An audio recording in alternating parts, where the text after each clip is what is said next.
finally back and I have some cards for you. I was like, okay, what am I going to do first? And I was like, I'm going to do some Shabby Chic cards.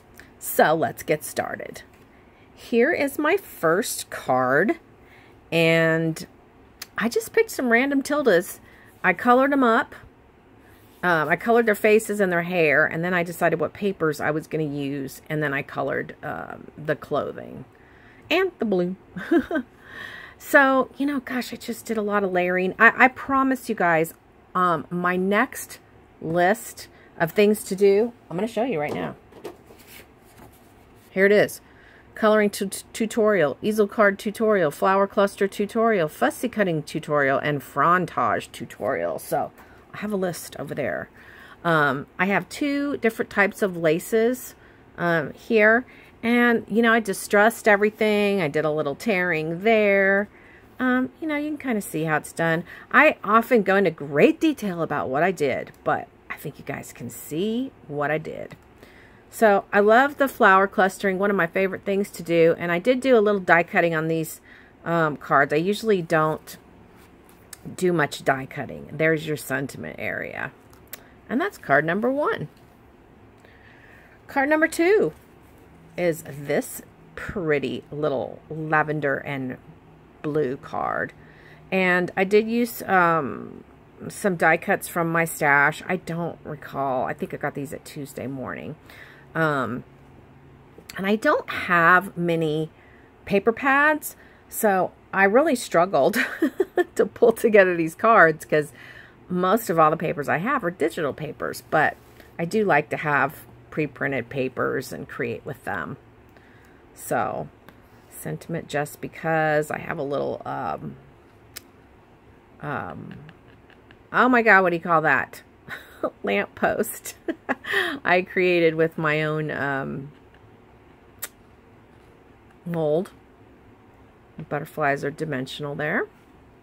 I just thought it's a real pretty little card. And I really like this Tilda. Even though she's supposed to be Swiss Tilda, I just think she's adorable and I love her. So, 2 different layers of blue and lavender lace.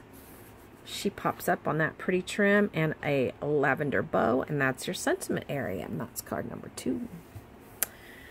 I'm using a new phone. You guys are going to have to tell me if you think that my video quality is better. I'd love it if you'd tell me that. Card number 3 is this little cutie, and I really struggled with this one because I had this blue paper, and I didn't really have anything that went with it, so I just used the blue paper, just one sheet on here. These are some Magnolia dies. It was actually one die, and I cut it up and used it throughout. This kind of arched die is something that I had pre-bought, and then I have my little lamp, and I did put some acetate behind it so it looked more lampy. One of my favorite Tildas. I used more of my my molds. I had created these, so I added those up in the corner.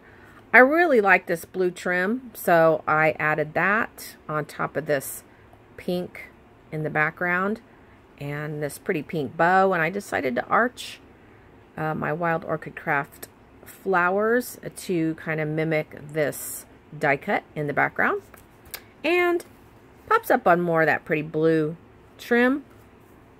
And there's card number 3. So guys, if you've been around a while, you know the drill. I love it if you tell me which is your favorite, and if you want to tell me why, it's even more fun. Alright, thanks for watching. I have a lot of things planned coming up. I have a gumball machine drying out in the sun right now. I painted it, and 2 configuration boxes. Happy scrappy day, guys. Bye.